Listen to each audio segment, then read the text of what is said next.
All right, can you see me and hear me? Yes, you sound great. All right, good. So I'm sitting here over at the Fire Sciences Lab in this conference room alone, and it kind of reminds me of what like a deep space probe should feel like, just speaking out to the unknown, hoping someone's listening. So I really appreciate the opportunity to do this, and thank you, Carrie, for that introduction and being able to record this. I've given variations of this presentation maybe 10 or 15 times, so it's great to have a recording that I can pass on for dissemination. First and foremost, I just want to acknowledge the folks that have helped me with this project. We've been going on almost 3 years now. Several analysts, that guy with the hat there is TZA. I want to acknowledge Brian Mayer on the Okanagan Wenatchee, and particularly Pyrologics. Joe Scott's the principal there, and there's a picture of Julie Gilbertson Day. You know, they have been instrumental in this risk assessment and could not have done it without them. You know, I feel like particularly with their FSIM modeling, they're the best in the business in risk assessment, and it's just been phenomenal to work with them. So I'm going to have to move through this fairly quickly to try to reach that hour and 5 or 10 minutes time frame. So I can't really go into depth on these slides. So just buckle up and here we go. All right. So first I wanted to speak on risk management, and it's a real cornerstone of our policies. You can see in the Program Review of 1995, or the Wildland Fire Policy of Cohesive Strategy in 2009, or in Policy for the Forest Service and BLM, this statement is echoed throughout. Sound risk management is the foundation for all fire management activities. And subsequently, we've had other policy direction and intent. For instance, for the Forest Service Manual, back in August in 2017, they were directed, the Washington Office Fire Director was directed to utilize the National Risk Assessment to help prioritize hazardous fuels. Also in that same chapter was a direction to the regional foresters that they will use regional risk assessments to identify and prioritize hazardous fuels.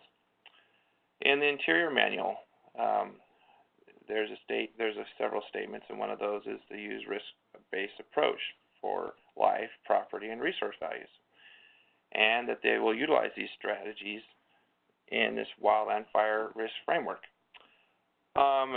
We received direction from the Interior and Ag Secretary in 2017, and one of those statements was we will also continue to integrate science and technology into all our firefighting and capitalize on these advancements. And then lastly, when Vicki was made our chief of the Forest Service, there was a statement in there, and here it is in that letter. It was, we must take the necessary steps, including those key land management activities that help reduce fire risk across all land ownerships. So if we're going to do that across all land ownerships, we need to do a risk assessment, and it needs to do all lands. So I'll dive into how we did this risk assessment, and then talk about some of the applications and weave in some of the policy and direction we're seeing right now. So what is risk? Keeping it simple, it's the hazard times the vulnerability, and defining the risk as expected net value change. Or you can sometimes think of it as the probability times the consequence, and the consequence is positive or negative, and that'll give you that risk.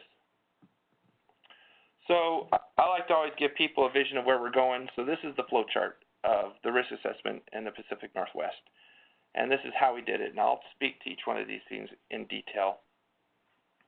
I'm going to turn on the pointer here, maybe, if it shows up. Okay, there. All right. So we first gather those things we care about, those highly valued resources and assets. Then these assets respond positively and negatively to fire. Then we get together with the line officers and talk about how we are going to rank these things. After that, we do burn probability analysis using Mark Finney's FSIM. And lastly, we obtain this risk assessment map. So let's go through how we do each one of these things. So first off, you get a good contractor to help you with this technical stuff. And this is Pyrologics. Again, Joe's that principal. And Joe's brought us a lot of cool stuff over the years. Nexus or the Crown Fire model calculation with Liz or the 40 fuel models. And Joe has worked on risk assessments at community, forest, and regional levels almost for a decade now.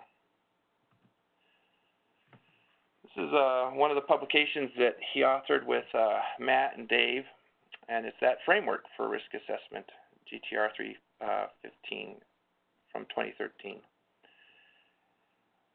For this PNW risk assessment, we have a few goals. I want to talk about specifics of this. First, we want it to be all lands. It's critical this is all lands. Secondly, we wanted to make sure it was interagency and interdisciplinary effort. And then thirdly, and this is a pet peeve of mine, you know, we are good at doing assessments in the federal government, love to do assessments. But often we do them, put a lot of effort into it, say we got it done, and then it sits on a shelf. So I wanted this product to immediately be used by our partners that were helping us with this project, as well as other federal and state and even private and public. So lastly, you know, this assessment's a little different. It's all lands, it's qualitative and quantitative. It's at a very fine resolution for the landscape, this two-state landscape, and it looks at the benefits, not just the losses. All right, so to do this, we had 4 workshops. We had one that talked about fuels, one that looked at these values at risk and resources. We then had another that looked at the response functions. How will these values and these resources and assets, these values, be affected by fire positively and negatively? And then lastly, we had that relative importance ranking workshop with the line officers. So here's a list of kind of where these folks came from in person in the workshops. This is a list of some of those analysts that we used. And as I went through the folks that participated, as well as the emails and phone conversations, about 100 different specialists from multiple different agencies helped influence and inform this process. All right, so how do we do it? We get that far sight landscape, we call it, slope, aspect, elevation, and those canopy characteristics. We use the Landfire 2014 data. Now this is a graphic that's pretty informative. It shows you where we edited the different Landfire data layers to help us with this modeling effort. So if there's a color there, we tweaked something in the legends down below. And then some of the larger wildfire disturbances are overlaid on it. And then we also utilized 23 different ROD stations.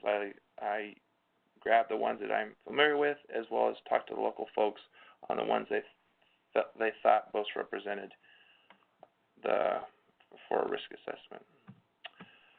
All right, we also use the ignition density grid, historical ignition density grid, and those these lines here, these little polygons, these are the fire occurrence areas. These are those modeling areas where we do the FSIM runs, and then everything's knitted together because we can't just do this FSIM throughout the 2 states.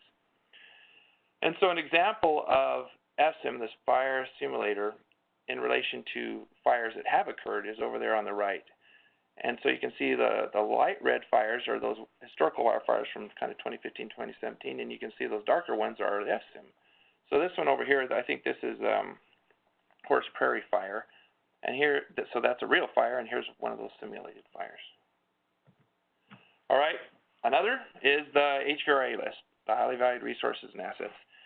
Now keep in mind, this is a culmination of a lot of discussions with a lot of folks. What can we map wall to wall in all the states, and what's important to us and what's driving our decisions on fires? So we have infrastructure.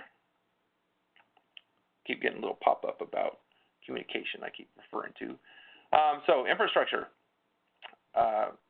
Here are those infrastructure. There's transmission lines, communication towers. Recently we've seen a lot of information about on these big fires, the loss of the communication lines that in turn cause a lot of problems for the evac. The structures, people and property, and then merchantable timber. It was very critical that we map the merchantable timber on these lands. We also have the vegetation condition with the Nature Conservancy greatly helped us with.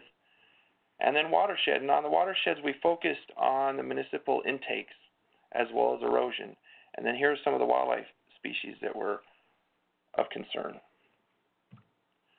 All right, here's what those look like in GIS form. and this one's sage-grouse over here in the lower right. And then how do these things respond to fire, both positively and negatively? So these are different flame lengths, 0 to 2, 2 to 4, and a negative 100 is a total loss, and 100 is a total benefit.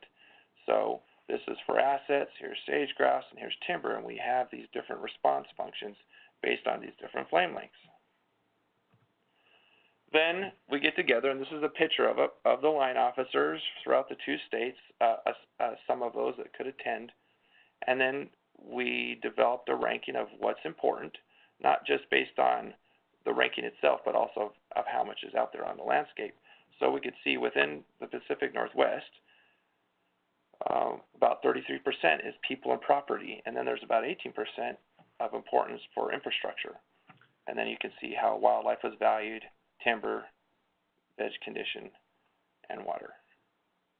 What's great about this is a reflection of an interagency effort, which bodes well when we use this on fire prioritization at the MAC. All right, so there's 7 primary outputs for the risk assessment.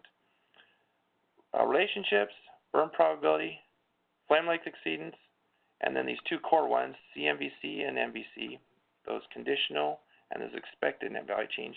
So the conditional is if a fire occurred, what's the loss, the net loss, is it a benefit or loss? And the expected is just the CMVC, that conditional, plus the burn probability. So this is looking at the loss plus what the probability of burning is, and that really is that risk map, which I'll show you. We also have a community's exposure analysis that's got a lot of attention, particularly with the events of the Camp Fire in Paradise, California. And then lastly, the transmission analysis. And that looks at, and this was transmission of fire to housing units. So we'll go through each one of these. So here's the risk map, the moment you've all been waiting for. Typical risk map, red's bad, but it's got some green. It shows some areas of benefit as well. And from this risk map, again, so this is incorporating the burn probability and that conditional net loss, and it's been aggregated up to a 6-field watershed because it's easier to interpret that way. You can see in Oregon and Washington we have several areas of concern where the modeling suggests we have a high probability of fire in relation to high values. So one of those areas is Southwest Oregon, Grants Pass, Medford, even extends on to the Umpqua. Another area is at Central Oregon, Bend North, all the way up to Warm Springs and beyond to the Columbia River Gorge, another area of concern. We have that Eagle Creek fire right in this area. And then from Yakima all the way up this Central Washington, Wenatchee Valley through Winthrop and Twist, Tenasket, another area of concern. And then lastly, kind of a sleeper area would be the Greater Spokane Valley area. Okay, so here is the FSIM run, the SM map, the composite of it, the burn probability. And I look at that and I just smile. It is just freaking awesome. It's so good looking. We should have T-shirts made of this thing. So what you're looking at is burn probability, about 120 meter resolution, millions of fires over tens of thousands of artificial seasons. And what we do is we aggregate up how many times that pixel burns, and that's the resultant burn probability. And it's based on that ignition grid I showed you. So where the fires are occurring are based on historical, and the number of fires that are occurring within that fire occurrence area is calibrated, as well as the size of those large fires. So from this burn probability, you can get a pretty good sense of where there are lower and higher burn probabilities. And you can see some of our higher burn probabilities, again, in Southwest Oregon. And over here in Burnsvale, Southeast Oregon, we get massive large fires. This Hells Canyon area, it's always burning. Again, that corridor from Yakima and Yakima down to Warm Springs, Columbia River Gorge, high burn probabilities throughout this entire area all the way up to Omak Republic. And then conversely, you can see where you get a lower large fire burn probability on that west side. You can start making graphs from all this stuff. So this is looking at forests, but looking at the number of large fires versus the fire sizes. So on the Okanagan-Wenatchee, we get a lot of large fires and we get a lot of big fires. Another product is this flame length exceedance. So this is the probability of if there's a fire exceeding 6 feet. You can look at the legend down here, 0.75 to 100%. So those areas, if there was a fire that occurred, it is a high probability you get flame lengths exceeding 6 feet. We could do this for all different kinds of feet.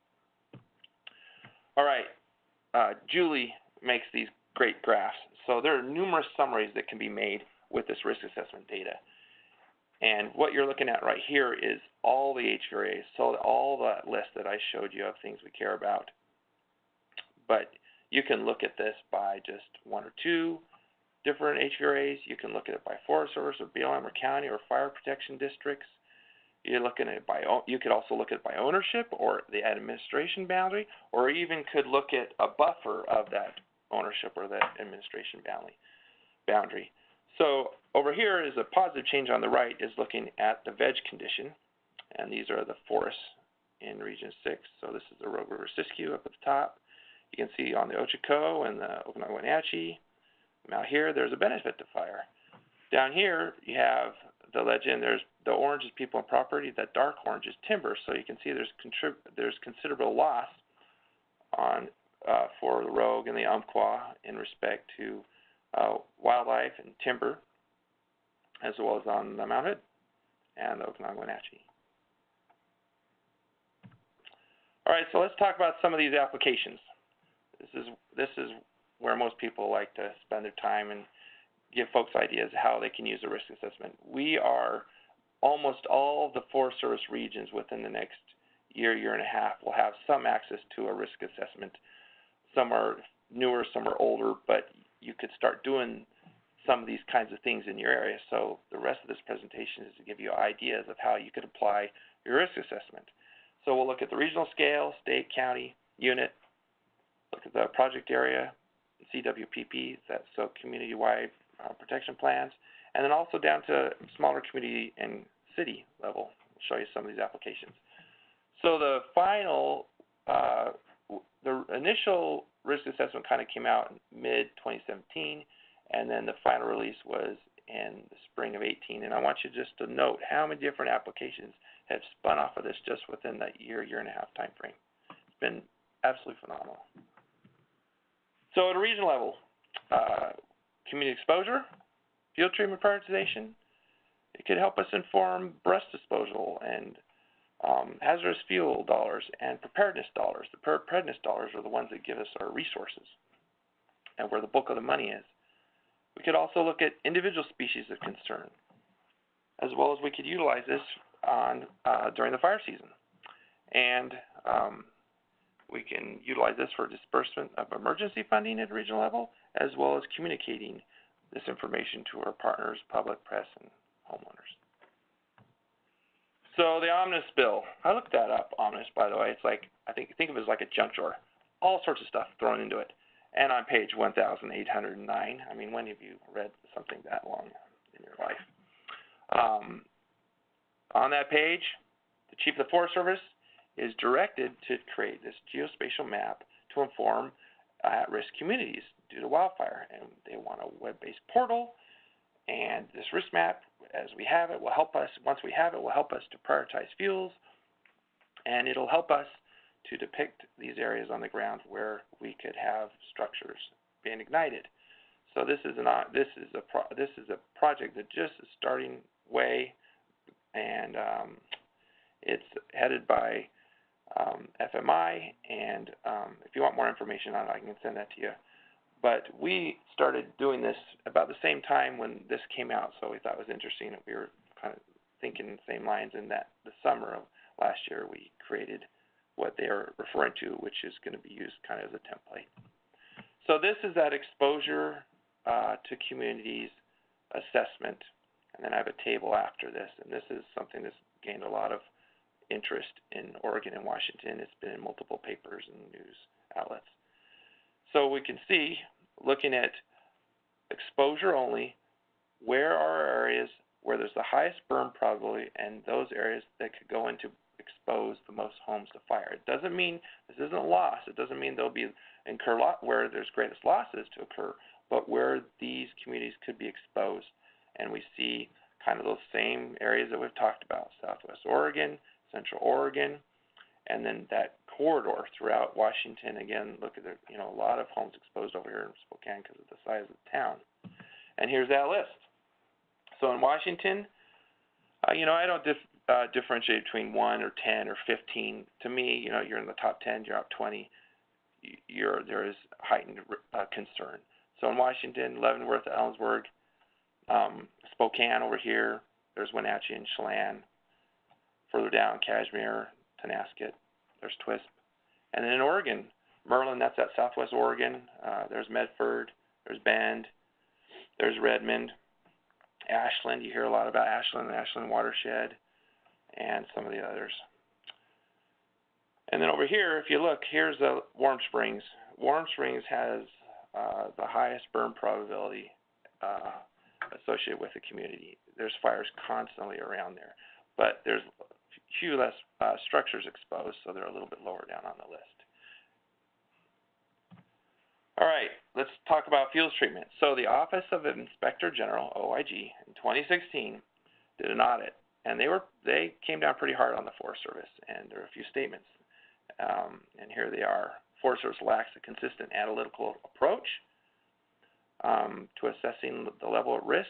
There's the Forest Service controls of identifying and prioritizing hazardous fuels projects for the highest ones is lacking, and then the Forest Service does not have the ability to ensure that the most important projects are funded first. So we're not identifying them, we're not prioritizing them, and then we're not making sure those that are prioritized are implemented or funded first. Well, 10 years later, they remembered that report, and they checked up on us to see how we were doing, and we had not made much progress. And they said, we lack a consistent cross-agency process to selecting these high-priority fuels treatment areas. And we need to fully implement this risk assessments on the National Forest System lands. And at that point in July, there was only about 5 national forests that had started doing these risk assessments out of the 154. So there's work to be done.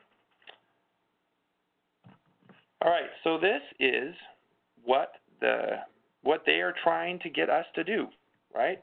They want us to do this very thing, the OIG. All right, this is what you're gonna do with this risk assessment. So this is an analysis looking at HF funding, hazardous fuels funding, supplemental funding for the Pacific Northwest. And we obtained those fuels treatments that are looking for funding. We buffered them out, and each of these are fuels treatments on the different forests. Each of them have a specific name, but if you put that name on this chart, then it's a big, ugly blob. And these two lines are 97th to 90th percentile. And down here on the X is the probability of burning, and on the Y, the higher you go, the greater the loss. And so you can see, like on the Ochoco, got a pretty high burn probability and a pretty high loss. Over here on the Mount Hood, this fuels treatment has a very high burn probability, but maybe a third of the loss of that of Ochoco. And the loss, I will say, this is not using all H4As. It's just using assets and merchantable timber. Over here on the Columbia River Gorge, very high loss, a lower burn probability. Again, I'm trying to give you ideas of what you can do with your risk assessments as they come out. Okay, so this one gets people excited because we start talking about money in relation to risk. And there's some noise in this data. So again, this is just proof of concept. But if we look at hazardous fuels with brush disposal and PR, and then look at our allocations, how could that inform? When I got to the Pacific Northwest, one of the first things I heard from several folks were the Okanagan actually gets too much money. And I was interested in that because I started looking at the fire history and behavior, and I'm like, man, they get some big fires, and there's considerable loss has incurred. And so the risk assessment would indicate that they do get a lot of money. I mean, this graph would indicate they do get a lot of money, but the risk assessment would indicate that they have high potential for loss. So does the Rogue, so does the Whitman, and as we go down through. Kaufmas, I'm sorry, well, that's Central Oregon, so the Chutes and Ochoco and Prineville BLM, they get a lot of money, but they also have a lot of national resources, so that's why I say there's some noise in this. But you could start looking at this kind of thing. It could help you inform one piece of the puzzle to help you inform how you spend your money. You don't strictly go by this, of course, but it can help you inform your decision. All right, another one. What if you just strictly cared about watershed health? You're a purist, nothing else. Watershed health only. This assessment, we would look at this, and you could identify these watersheds that are of greatest risk. And in Washington, you can see Passaic and Chumstick, and as you work your way down. But in Oregon, you hear a lot about that Ashland watershed. There it is. What about sage grouse? What about species? So what you're looking at is you're looking at what areas have the highest probability of burning and are the areas of greatest interest to protect in regard to sage grouse. And those would be those areas in red, followed by those areas in orange. So those are the areas of greatest loss. So this can help you identify what areas of if it was just sage grouse only you're looking at that you want to protect, these are those watersheds. We did the same. These are all ass. We did the same with northern spotted owl habitat. We've had a lot of big fires in that Central Oregon area, and some of the prime northern spotted owl habitat is being burned. And so again, those darker, those yellows and browns would be those areas of northern spotted owl habitat that have the highest probability of burning and loss. Okay, so here is conditional net value change. And we're looking at assets, timber, and water only. So if there was a fire, what would the loss be to assets, timber, and water? Well, of course, you're going to, if we burned up Seattle, that would be bad, and you're going to incur significant losses. So this is a little different than that other one that incorporates the expected net value change, the burn probability. So in 2015, when we had a very intense fire season, one of the worst on record in Oregon, Washington, particularly Washington, the MAC group, we looked at assets only, that multi-area command where we prioritize things. There's a representative from the states, county fire marshal, and the federal agencies all on this. It was so bad that we looked at major travel corridors and human life and property, and we could not focus on with the resources on anything else. There just wasn't enough. In 2016, it was more like an all HVRA type season. And then in 17 and 18, it wasn't at 15 level, but it's definitely a little more sporty than 2016. And we looked at assets, timber, and water.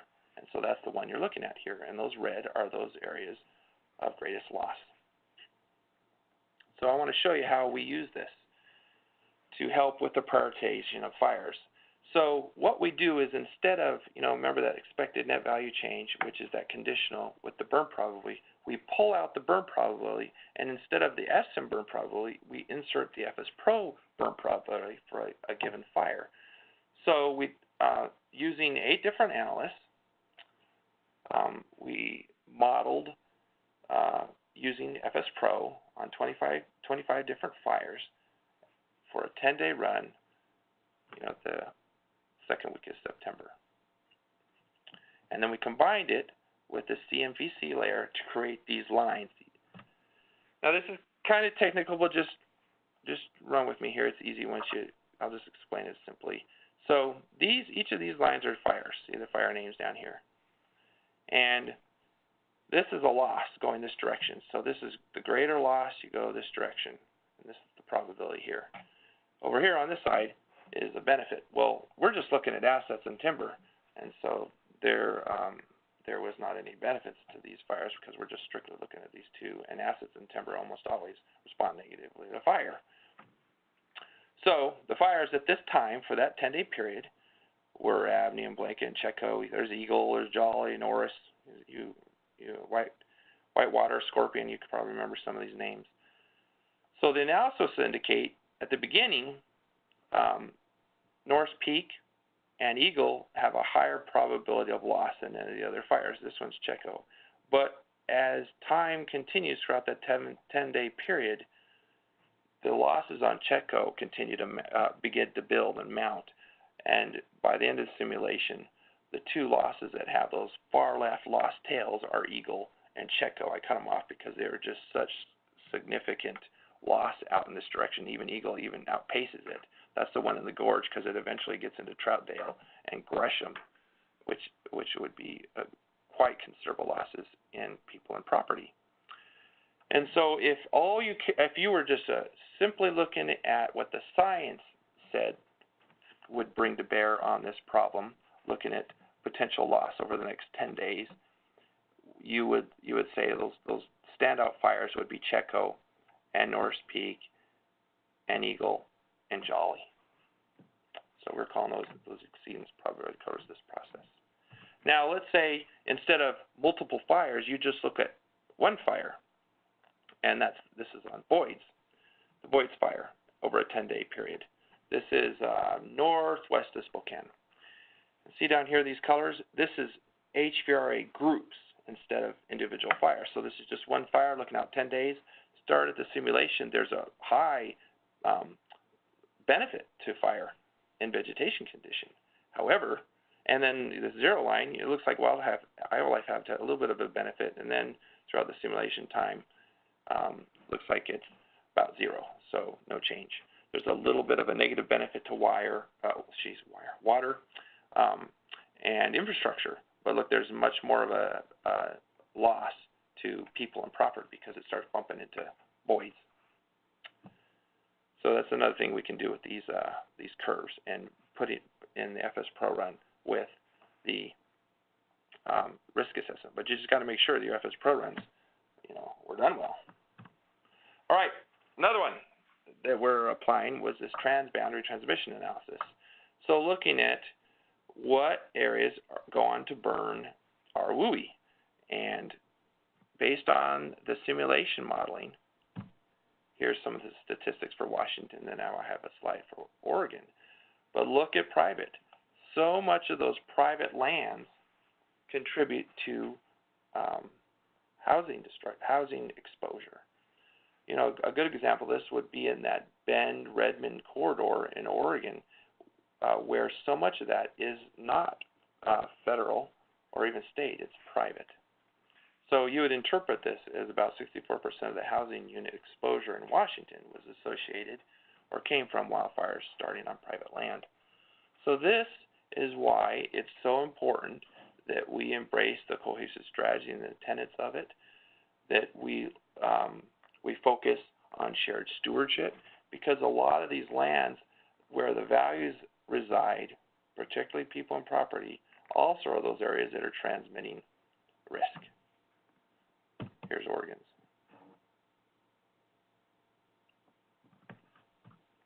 All right. I've spoken a lot with FEMA. They've been very interested in this project, been utilizing it. And I wanted to show you some of their applications because I think some of this will be of interest to folks. So, Fire Management Assistance Grants, FMAGs, these are grants that states can receive, these federal dollars to help with firefighting. And FEMA likes the use of the PNW risk assessment because it you can compare apples with apples with different fires, and then you can allocate appropriately. So that's what was done on ODF in 2018 on 6 different fires. They received MAC funding of about $26 million. A couple other applications for FEMA would be the FEMA's Pre-Disaster Mitigation Grant Program and the Hazard Mitigation Grant Program, HMGPs. And then recently, I was speaking with them, and in April 2019,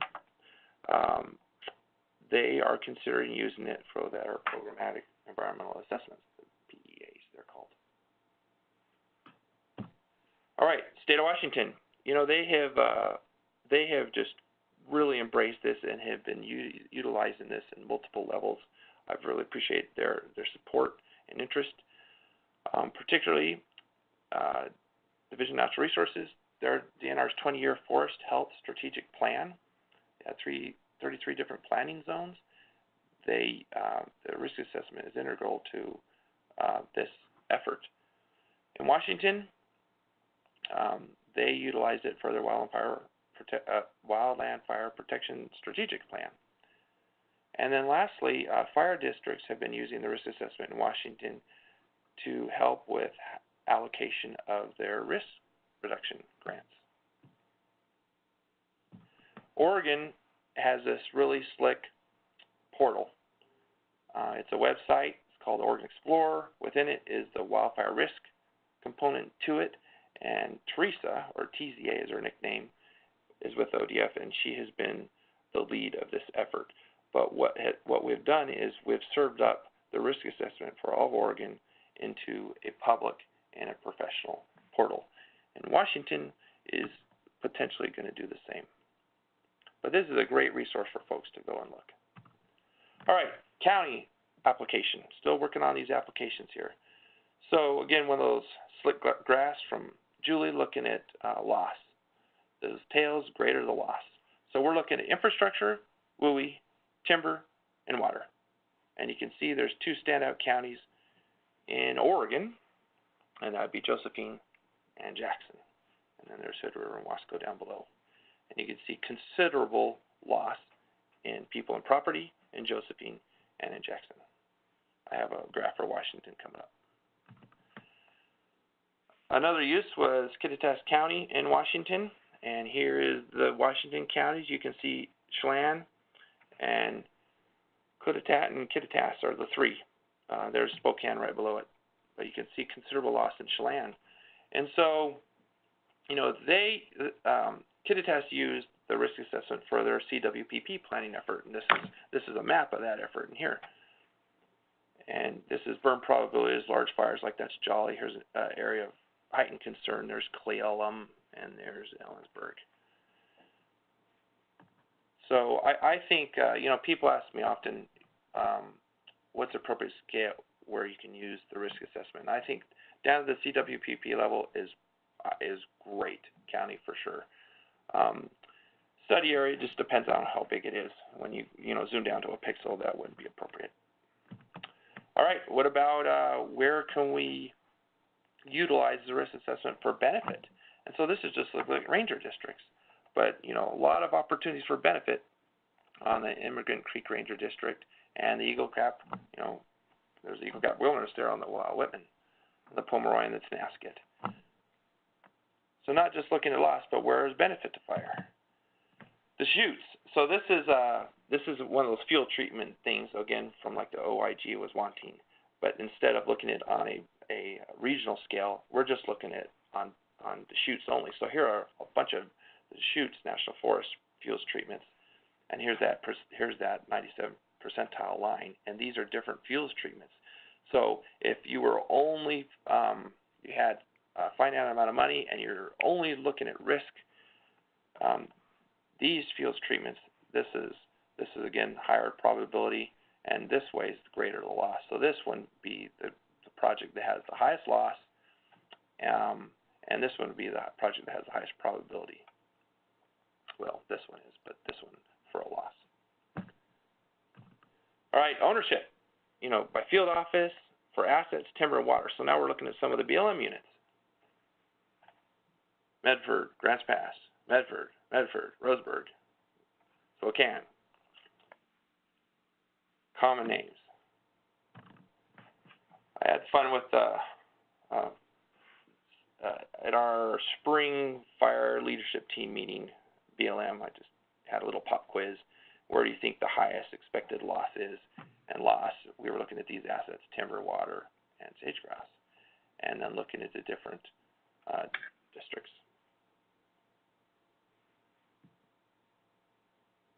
And then asking questions, WUI, water, infrastructure, sage-grouse. What about gain? What about assets only? Again, just trying to give you ideas of what you can do with this. This is how we've used it. So in December, during the furlough, this thing snuck out, that executive order promoting active management. That's another buzzword you're hearing a lot about, active management on federal lands. So Here's a statement from that executive order. Federal, state, tribal, and local government should coordinate development of appropriate assets and skills to restore our landscapes and communities, based on fire and damage and hazardous fuels. We need to protect communities, we need to protect critical infrastructure and cultural and natural resources. Think back to our values list. And also in Section 2, some of the goals, we're doing this active management to protect communities and watersheds from these catastrophic fires and improve the health of our America's forest and rangelands.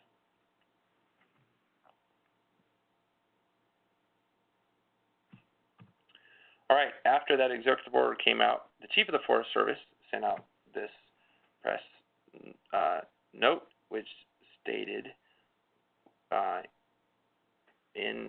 right there in red, we will do the right work in the right place at the right scale using advanced science and method tools. This all sounds kind of familiar, huh? So from the executive order, the Interior Secretary wrote a really big response that went out to the bureaus, and this was, I think, three pages.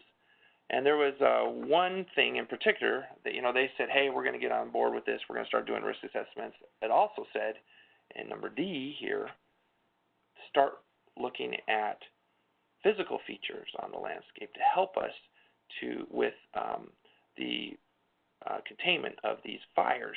And it talks about fuel breaks and other fires to help us to get a handle on this. Well, this statement really sounds a lot like what we've been talking about recently throughout the United States, particularly in the West, is these potential operational delineations. And, these zones have been around a long time. If it's box and burn or fire management zones, that pod concept. Chris Dunn just gave a great webinar on the consortium last month on this. You can go look that up. But Phil Bowden did a lot of this initial work in Region 5, who was a fire planner, talking about pods and PCLs. And Kit O'Connor and Dave Culkin's staff are starting to have been developing this algorithm that looks at where are potential control lines, and you aggregate these potential control lines up into these polygons called pods. So we're even starting to get direction about doing this kind of thing. So this is an example of that. This is from last year on the Cougar Fire on the Okanagan-Wenatchee National Forest. Again, I'm just trying to show you how we're applying this risk assessment. So Kyle Cannon, a zone fire management officer, and Brian Mayer, their planner, GIS extraordinaire, got together and developed these pods. You can see these potential control lines, and they highlighted these on the landscape.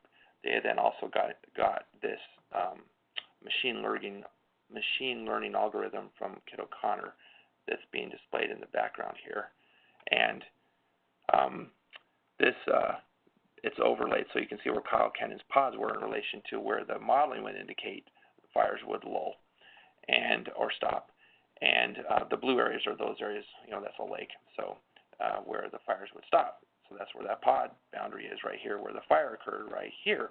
And we put that pod boundary into WIFDIS. And then we also went and looked at the risk assessment. So that's what we've been talking about here. And this area in orange is of a high loss. There isn't any of very high loss in this area. But look at this. So these are two watersheds. Here's a watershed here, and here's a watershed here.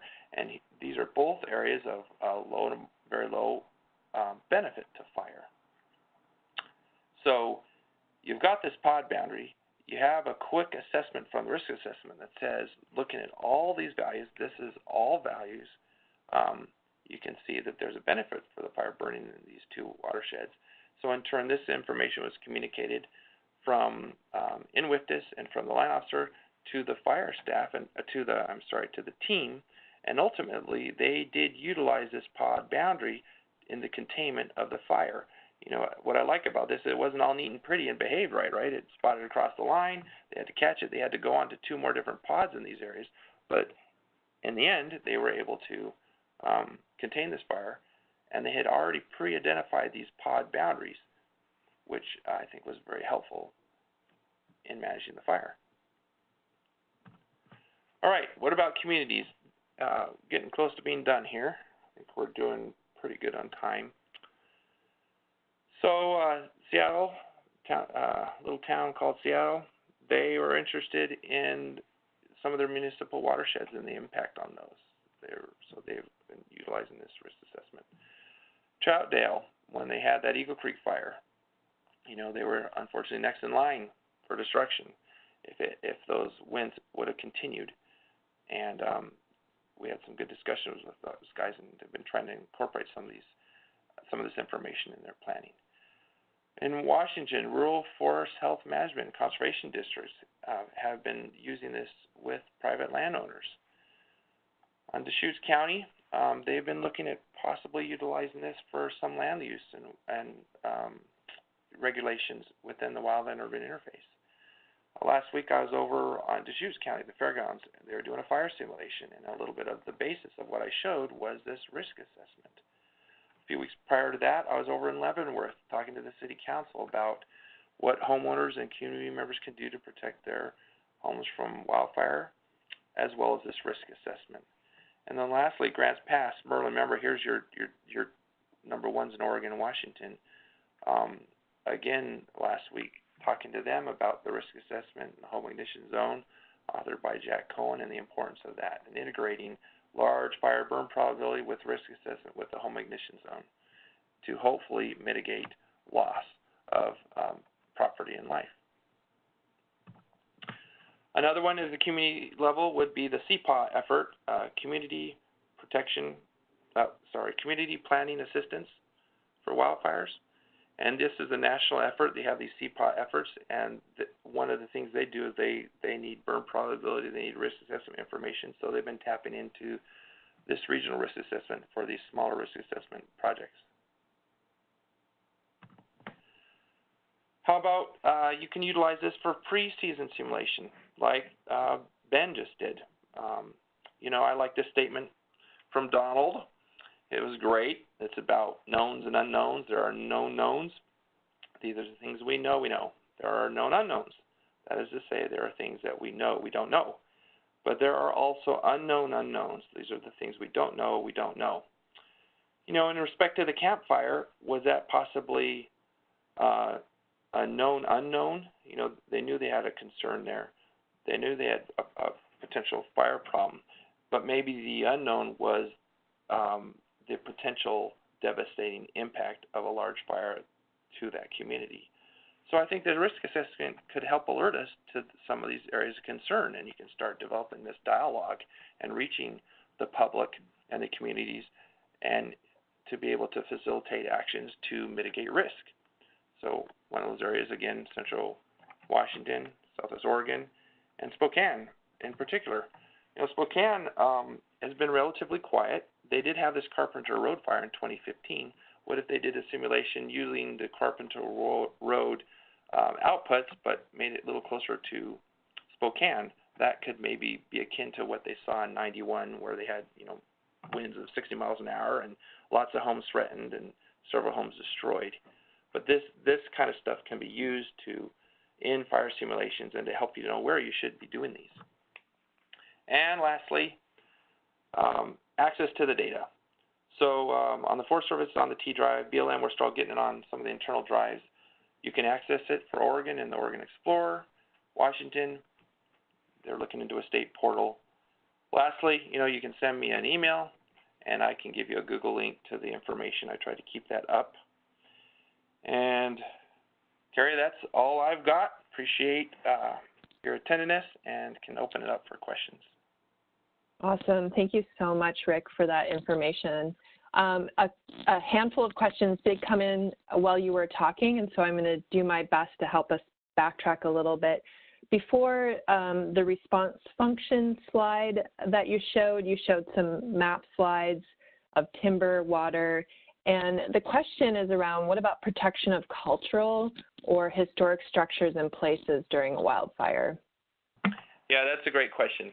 So because of the sensitive nature to the cultural resources, we were not able to incorporate those into the risk assessment. We talked about it and had this deliberations about it, but in the end, we did not incorporate those into the risk assessment. But that doesn't mean they aren't considered when we have a fire. Those can be brought to bear on an ongoing fire, and we can help mitigate those concerns. But that, and also, I wish we could have incorporated rangelands. We had healthy discussions about that. Can we map that and the responses to the rangelands and the loss and the benefits of the rangelands? Those are two that potentially we could maybe have more deliberations on into the future when we update this risk assessment. Great, thank you. Also, somebody mentioned, this was before the application slide, they said that the graph would have been more meaningful if it included the DNR and ODF regions. Yeah, so maybe it. So I have, I have slides galore, and you can, I have, if we wanted just to look at ODF units, what I've been trying to show is just an example of what we could have. There's lots of opportunities to show the risk assessment by different units, and so yeah, I try to show counties and fire districts. You could show. I focus a lot on the federal lands as well, just because that's what often this PowerPoint's geared to. Mm-hmm. Okay, great. You could definitely you can carve it up by any of these kinds of things. That's great. So then, in terms of slides, can the folks have access to your PowerPoints? Do you mind sharing that with the group? If not, we can, the video will be available online to watch again, and you'll have access that way to the slides. So that has been asked, as well as the data source of the historic ignition map. People were asking permission for that as well. Okay. That's that Karen Short database. She's a research scientist over at the Fire Sciences Lab that it goes back, I think, 92 to 2017 right now. I can make that a resource so that they can access that. And then I can give you this PowerPoint, I'm happy to, as a PDF.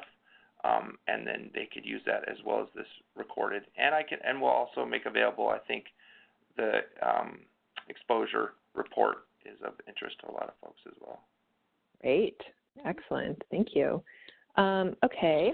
So, Rick, what are the plans for annual updates to the QRA outputs after each fire season?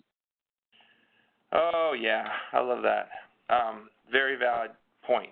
So, right now we're looking at that slide of the risk map, and down here in this corner, I think is Checo Bar, so that is incorporated. But last year's Klondike, big, massive fire, and Taylor is not incorporated. These are a tremendous amount of work, and takes the lead to do this. And so in right here, next to, in some of this area in here, this may not be as valid because the burn probabilities are lower because you had a large fire in the area. Some of these other areas, the shelf life of this assessment could extend out 5 or 10 years. It just depends on the natural disturbances that occur in these areas and the fuels treatments. So I would say, ideally you're updating this every, it would be great if we could do this risk assessment. It could be formed at the local level, but the crank could be turned at more at a regional or national level, and we could do this kind of thing like we get land fire data on a reoccurring basis. That would be the ideal. We get this every 3 or 4 or 5 years. I think with the PNW risk assessment, I now since changed jobs, so I defer to Mark Johnson, who's the new Fire Planning Program Manager for Oregon and Washington for Forest Service and BLM. But, we do need to update this, and, if it's around 4 or 5 years, that's probably what it's going to take. But the update of this information is very important and is a lot of work, and it has to be a priority to do it. Mm-hmm. Yeah. So how did you gain consensus on what the HVRAs were going to be and what their relative importance would be across shared boundaries, or were they determined independently? Yeah, no, well, we pulled these together based on what we had heard is of interest. But when we did this relative importance workshop, we got folks from all the different federal agencies and state getting together, talking about what's important, and collaboratively together we had it inform the priority. And if you look at the different regional risk assessments, this is a reflection of those people in that room at that time, and is a reflection of the values, the resources and assets that are in Oregon and Washington. And so that pie chart will change based on different geographic areas we're in throughout the United States. Mm-hmm. Right. But ultimately, the decision makers do define that chart. Okay. Is there something similar for Idaho, Rick? Also, is this related to the QRA being developed in the Interagency Fuels Treatment Decision Support System? So Idaho, they have they do have a analysis that was done by Alan Ager, and I can make that link. It's in a storybook. I can make that available. Let me write that one down. Idaho. So you could see that. It's not to this detail, but that could be a resource of interest. And then, I'm sorry, what was the second one? Yeah, the second one, is this related to the QRA being developed in the IFTDIS?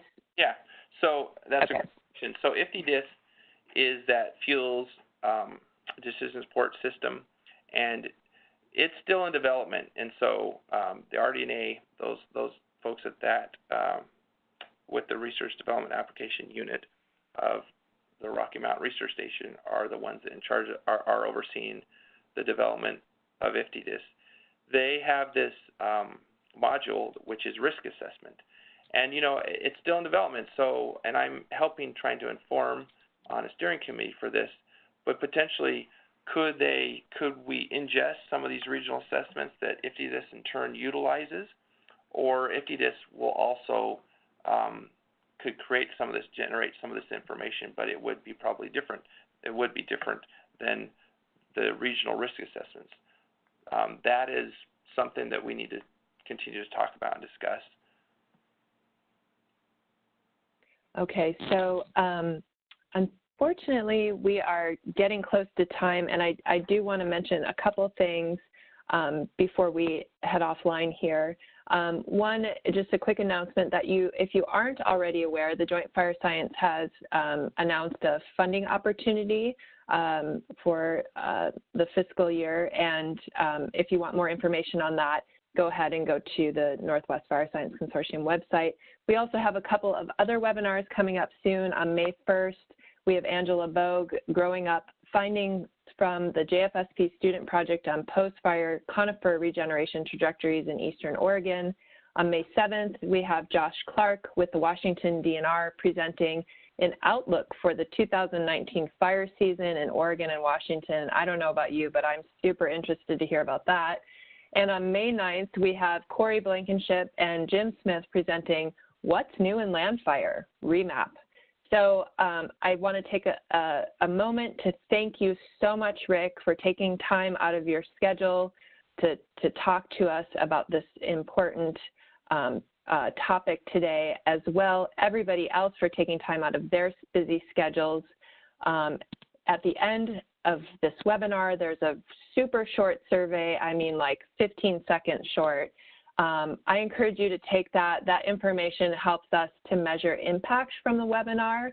As well, it offers an opportunity for you to list future webinars that you'd like us to host. So with that, I know I'm a minute over time. There was another question or two, but we'll get that to Rick privately. Thanks again, Rick, and everybody have a great rest of your day. You're welcome. Thank you. Thank you.